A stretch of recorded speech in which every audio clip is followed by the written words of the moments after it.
We go sequentially. For us, temporary prosthetics is not prosthetics per se, just so that a patient has the teeth at a temporary intermediate stage. No, this is a very important treatment phase, because in this way we actually work out both the position of the occlusal plane and the height of the bite, and in this case we were waiting for the shaping of the gingival margin and its formation in the way we need. Further, we can also correct it in a certain way. And after that, a permanent prosthetics was performed. And as you can see in this slide, first we evaluate the prosthetics in special devices. They are called articulators, and the work is almost entirely transferred again. I make a central ratio ACP register and U register. We find the primary position, transfer the models to a new therapeutic position, and carry out a selective equilibration. If you see, or it seems to you that we created here a canine guidance, but in fact this isn't entirely true. You've seen how much the teeth were damaged, and that's why I showed you the presence of cracks in the teeth. In this case, of course, we do not use the canine as support, otherwise we can get it split. Therefore, what do? We do group function guidance with canine domination. Therefore, again, there is a doctor's understanding of what needs to be done in order to correctly and evenly redistribute the load,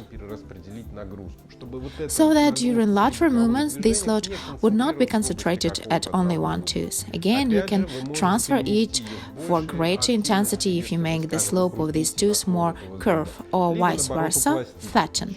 Once again, this isn't just some kind of canine or group function guidance. For you, this is a tool that you can use depending not only on the situation, but on the whole clinical situation, because you looked at the teeth, you checked it with the temporary prosthetics, and now you can clearly understand what do you do and do it with permanent prosthetics.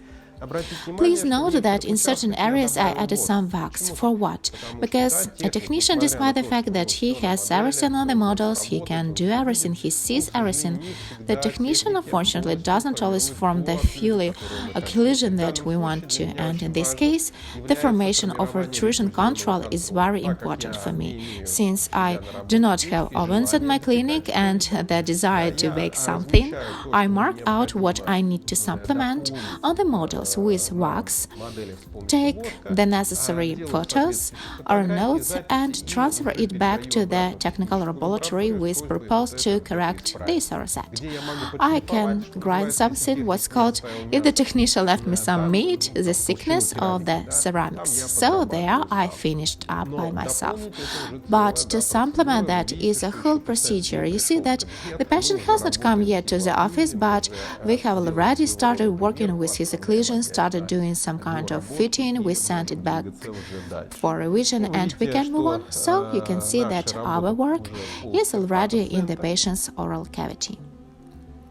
But in 2 to 3 weeks I carry out the so-called model remount for such patients. That is, what do? We take casts using alginate of the upper and lower jaws, we register the ratio of the jaws using the register and transfer to the articulator using the face bow. After that, dye models are made, and with the help of the protocol of selective grinding, we double-check in our devices how all this will interact in the mouth. And if we see certain overload or certain loaded contacts, we can provide grinding. And there is a special protocol that allows us to reproduce this on the work in the oral cavity, because the life inside our oral cavities is a bit different from the life in the articulator. Therefore, we should be able to double-check ourselves again after some time and again do it sighted. That is, I want to see what I will do, how much should I grind, at what angle, which tooth, and why. Especially colleagues, these patients with dysfunction and arthritis and so on, they have very unstable occlusion. It can give you all kinds of problems. Therefore, we have the opportunity and the need to correct it. If you understand, and in this case a patient is a bruxist, that you can get any kind of complications from parafunctions, please do a special night guard. We can even record a short video on how to do them correctly, because I see that some doctors abuse them. They are done simply by eye, the model is just pressed out, and then patients get complications, because if it is seen, it still makes an intervention in the occlusal scheme. After all, what is the normal contact thicknesses? 8 microns, and the thinnest night guard is about from 100 to 300 microns. That is, it is thick enough even for such interactions. And having checked all the elements, having done the grinding, we can, with a clear conscience, let the patient go.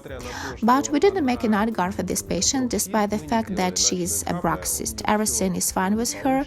God bless. She had the exacerbation of the TMD accompanied with the pain about 3 years after treatment. You see, it's such a long remission against the background of hypothermia. We must understand for ourselves that patients with deforming arthritis or with osteoarthritis are not a dental problem, colleagues. This is a problem for rheumatologists. For one reason or another, we still face with it because we need to do prosthetics these patients, but the result of our treatment, unfortunately, is also a chronic condition, and it's for life, and we need to periodically see them, help them, and support them. And so, with regards to rules of prosthetics building, classical rules, I want to repeat again, even in such complex and difficult patients with complications from the muscles as parafunctions, with complications from the joints as an arthritis, even in the form of a disc fragmentation, or as in this case an unstable disc, a joint, we can achieve a very good and long-term result. Once again, using those very clear and precise prosthetic techniques that were formed in relation to the understanding of total prosthetics and its interaction with the joint.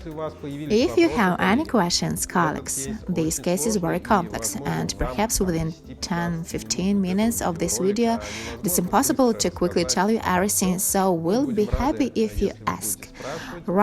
Ask questions in your comments, and I will definitely try to answer to describe it, especially post photos if you have any additional questions. Once again, thank you for your attention. Subscribe to our YouTube channel, it's very important and it's very informative. Keep an eye on our events. Thanks!